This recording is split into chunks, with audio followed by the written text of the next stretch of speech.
Jesus bloody Christ. Does the door even open? The bloody door's frozen.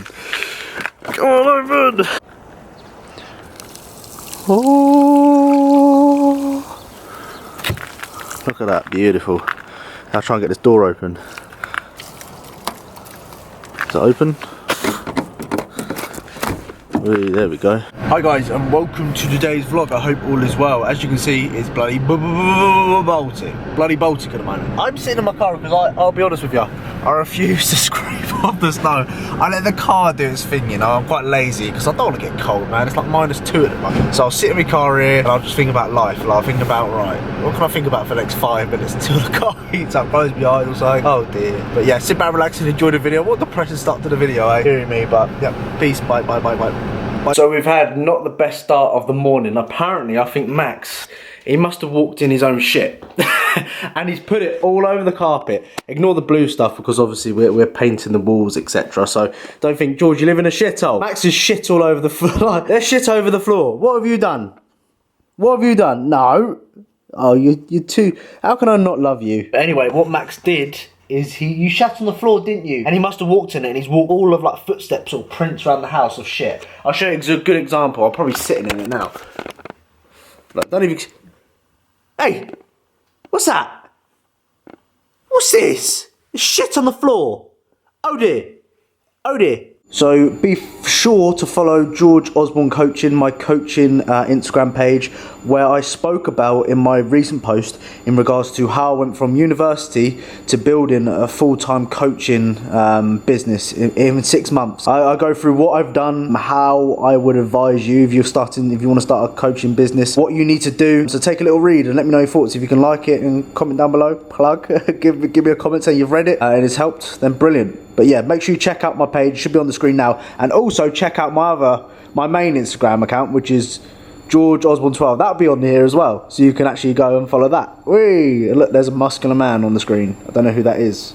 He's very muscular. So I thought I would dive into like a weekly check-in sort of with you guys in regards to how prep is going and give you some insight in regards to exactly what's going on, what's changing, and hopefully you can implement this into your lifestyle, whatever the goal. And also I've got AJ at the end. He's going to give me a little bit of feedback, which I've been going to implement in this video. And obviously you can get both our perspectives, both our thoughts pretty much, and you can kind of, you know, interpret it as you can, whatever. I don't know what the fuck I'm chatting about there. But summary of my first week in prep, obviously dropped a little bit of body weight in regards to mainly just glycogen. I don't think really you're going to lose too much body weight within the first week. You'll probably find that you'll drop a couple of pounds as expected, just due to, you know, you being in a deficit and you just going through your glycogen storages. When it comes to, you know, week 2, week 3, week 4, week 5, week 6, or however long you're dieting, that's when you'll know exactly how much body fat you'll be losing per week, etc. But my body weight started at roughly 168, 170 pounds, and today I'm sitting at 165.5 pounds. So nice little drop within the first week or so, week and a half or so, which is good.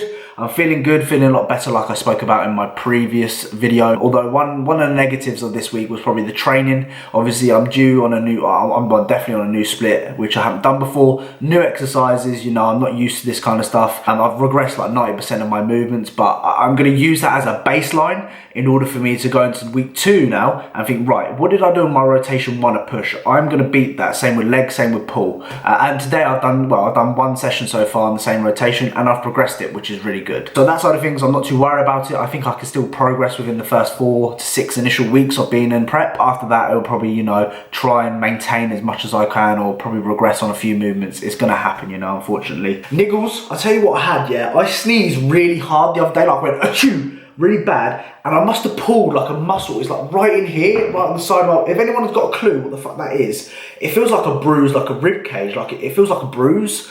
I might have to go to the doctors about that, but I sneezed really hard and it really hurt, like inside here, my rib cage. I was like, fuck, what was that? I started to prep first week, sneezed and got injured. Fucking hell, Georgie boy, what's up with you, son? Recovery's been okay, apart from leg. I'm doing a few different movements on legs, which I haven't done before, and then I'm doing a Stairmaster on my rest day, so it's not really helping that much in regards to recovery, but I expect, and this goes with every single training program, what will normally happens when you first start a training program is you're gonna get very sore, very dommed, at the beginning of the program, but eventually you'll adapt to it very quickly. So you give it a couple of weeks, you won't be as sore as what you was when you started. Same again, you haven't been for the gym for months, you go to the gym, you're going to be fucking sore. It's just how it is. Nutrition wise, it's all same. I mean, I'm eating 400 grams of carbs on a training day, so it's not really, you know, too much of an issue, although I found that my appetite's gone through the roof. Now I know that I'm on a restriction, like I can't have Pepe's, I can't do this with the missus, and I ain't going to cheat off my diet, because what's the point in doing that? I'm just going to cheat myself, if you know what I mean. I found my appetite's gone up quite high, which isn't too much of an issue. Stimulants wise, I mean, I'm only using coffee right now pre-workout. I'm not having no pre-workouts or anything like that, and the main reason behind that is because I don't want to overstim my, you know, my prep. I want to rely on the stims when I actually do need the stims. Like a coffee for me is fine, I can deal with a coffee, but when it comes to, if I'm smashing pre-workouts every single day and I'm 28 weeks out, what's going to happen when I actually do need that pre-workout when I'm 4 weeks out and I'm fucking like walking around like a zombie, you know? So little bits and bobs like that. So don't use your tools too early is my biggest advice, especially when it comes to supplements and stuff like that. If you need to take a pre-workout, obviously maybe take it, but don't be abusing it every single day, and then when you actually do need it, it doesn't fucking work. Digestion is all fine. I mean, my biggest advice, and no one ever fucking talks about this, is assessing your shits. If you're running to the toilet straight after eating, there's something wrong there. What has caused that? And you need to look into your digestion. You actually need to look at your shits. Like some people wipe their ass and just flush. See you later, I'm not looking at that. Look at your shits and find out what is healthy and what isn't healthy. You might have a shit and that might not healthy. That might not be healthy. So I won't go into too much detail about that, but my shits are quite good, I'll give you that. They've got a lot better since I've been on prep. And I'll be honest with you, I'll keep it real around here. Assess your shits, man. So many people don't do that kind of stuff. Physique changes, I'll put some pictures on the screen now. I mean, I'm not the leanest, I'm not the biggest. People think I'm fucking machine. I'm not. I'm 165 pounds at 5'5". I'm not some 200 pound bodybuilder, you know. I wish I was. I want to be one day, but you know, not anymore right now. So changes, I feel a little bit tighter. I've always had a tight waist. Legs, I've always been the last to always get leaner. I always hold, you know, not hold water, but I always, you know, my legs always look shit when I push up in body weight, which is standard. My legs are pretty shit, to be fair. They could be definitely a lot better, but I still have a few lines here and there. I'm not fat, I'm not lean, but I know if I lose 10 pounds, there's a huge difference in my physique when I lose 10 pounds, which is good. Over to AJ, see what he's got to say, and then I'll speak to you in a bit, because I've been chatting shit for a while. Hey guys, so first I'd like to thank you very much for all your kind comments on my previous collab with George in the initial startup of his prep. I've been asked to sort of run through a little bit week to week as to my thoughts and my decision-making processes on George's prep. So this initial week was very much a case of getting his feet wet with the processes at play. So changing his training split was a slight change in proceedings from a training aspect. So getting used to both the recovery that's this going to involve, but also the exercise selection. So some exercises have changed for a reason being that I believe that this split will just set George up optimally for recovery. He was previously training on a 4 days on, 1 day off split. I just deem as calories come lower, our recovery capacity decreases. George having that extra rest day at the 3 days on, then the 1 day off mark will just bode more positively in terms of creating a great environment for recovery for George, which is obviously something we want to maximize throughout the diet. If we can retain strength, we can thus retain muscle mass in the most effective process possible. So that's sort of why we had the change in split. Some of the workouts didn't go too well, and I think the reason behind this was more so a case of George trying to match previous PBs, which on his previous split, previous setup may well have happened, but on this new setup with acute soreness rising slightly from new exercises, whenever you introduce something new, you're going to get an acute response. That response is going to have a cascading effect on recovery for other sessions. So that was something that I was quick to sort of explain to George, hence in his last sort of video he gave his remarks as to my reassurance on some of the things that weren't going too well. So we had that minor blip, but besides that, weight loss has been happening. Definitely been in a deficit. I just talked to George this morning, hit a new low of I think 165, which for him is certainly a sign of where we need to be. Ultimately, he will get settled into the workouts, which will happen more across the course of this week, which you're currently watching, and we should have productive weeks to follow. Besides that, we made no changes. The reason being is that he had a big drop off of weight over the course of the weekend that he was with me. Some slight under eating, just a change in routine and habits caused that. And then we just wanted to focus on what these numbers are really going to bring us. So in week 2, we're going to see what actual fat loss is going to occur beyond glycogen loss. So in your first initial weeks of dieting, guys, if you lose glycogen, make sure that you're aware that that first week is not going to correlate with true fat loss. Yes, you may have lost a small amount of fat, but it's mostly going to be glycogen. So we're really seeing sort of his fat loss coming now. We'll monitor that as much as possible, aiming for that 1% of body weight loss per week. So in this phase, ideally a 1.6 pound drop is pretty much perfect. Anything there or thereabouts is where we want to be. No refeeds, no low or high days at the moment, besides slight fluctuation in intake from an off day to a training day. Reason being is our energy demands are just different, especially with George being mostly sedentary, besides his steps now being at 10,000. I don't see them going much higher than this. This is just a nice steady amount for George to do within his daily routine and a nice tool to increase expenditure. Beyond that, we don't really want to go much higher. But as usual, I explained a lot of these initial numbers in the first video. So I'm going to leave it there, guys. Hope this is everything that you wanted to hear. Of course, if you have any questions as to why or how we're doing things, please do ask. Either ask me or George. I always try and stay up to date in the comment section. Appreciate you guys following along, and we'll chat soon. Hi guys, and welcome to another voiceover. I thought, why not do another one, as I got quite some good feedback on my previous one, and it allows me to go a little bit more in detail about exactly what I'm doing. So sit back, relax and enjoy. If you can like the video, if you enjoyed it so far, then please let us know in the comments.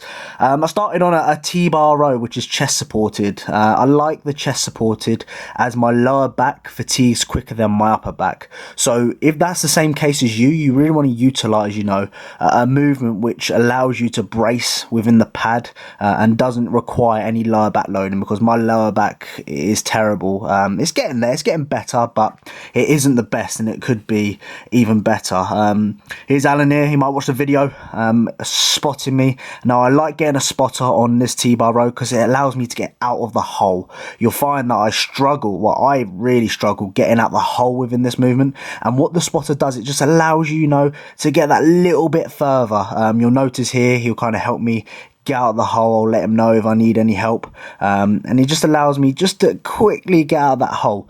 Again, the goal here for me is to try and drive my elbows back as far as I can, trying to keep that chest on the pad. Don't let your chest come off the pad. You see so many motherfuckers that T-bar row, chest supported, and they're fucking an inch or two off the pad when it comes to the chest. Don't be that wanker. So yeah, just helping me get that extra little bit, because it does get very, very hard. Here's now we're working hard here. Drive, George, drive, you motherfucker. So yeah, very good set. It allows me, to really focus on trying to bring and get, scapular retraction here, so bringing my elbows as far back as possible. Here's another angle, kind of flop this set. What I'm doing is I'm kind of over, extending at the bottom here, which I don't really want to do because my power output it is reduced quite a bit. That was a terrible set. I was quite pissed off about that, but it was a PB, definitely the first set I did with the spot, which was good. We moved on to an EZ underhand row, and here's me just, practicing on my form. I'm not very good at these because my lower back gives way. I've always got a rounded back, but my biggest advice, and I've always taken this from people I watch on Instagram and YouTube, is just ensure that you're over the bar. So make sure that you're over the bar, and as you can see here, I'm slightly, my lower back, my hips and that are fatiguing. They're getting better, but it's not a very good exercise in my opinion. I'm not a big fan of it. If anything, I'd rather get away with doing 4 sets of a T-bar row, which I might speak to AJ about. Look at this twat here, standing right in front of the camera. Do you not realise there's a camera there, mate? It's fucking hell, but there we go. Pull-ups. Third exercise in, very, very hard to do. I'll be honest with you, I struggled here. I got like 9, 8 and 8. Rest periods were a little bit longer in order for me to actually do them, body weight, as AJ's prescribed me a body weight. My goal here is to ensure that the range between, my elbow and my hip, you want to get as close as possible. So just imagine bringing, your hip up to bringing your elbow, bringing your elbow as close to your hip as possible. You want to get that range as short as possible. These slightly hurt my forearms a little bit. My forearms are really tight, but not much I can do really in that case. But pull-ups, I like pull-ups. It's a basic exercise which everyone should be able to do. I know I'll get better at them as I get lighter, which will be pretty cool. Be able to do 15 15 again, but if I started with them, I'd be able to do roughly 12 to 15, I reckon. But yeah, they're fucking hard. On a seated row now, I don't like this Cybex seated row because I don't know if you saw, I had to put my feet on like a different platform sort of area because the range of motion is terrible. It's not very good. So if you ever see a Cybex seated row, don't fucking use it. But again, the goal here, scapular retraction, trying to drive my elbows back and not swinging too much. If you look here, I'm really not swinging too much here. I'm trying to keep my chest nice and high and driving through the elbows. But this is the segment part of my video. As you can see, I'm walking like a bit of a twat. Hopefully you enjoy the rest of the video. Bye, bye, bye, bye, bye, bye, bye.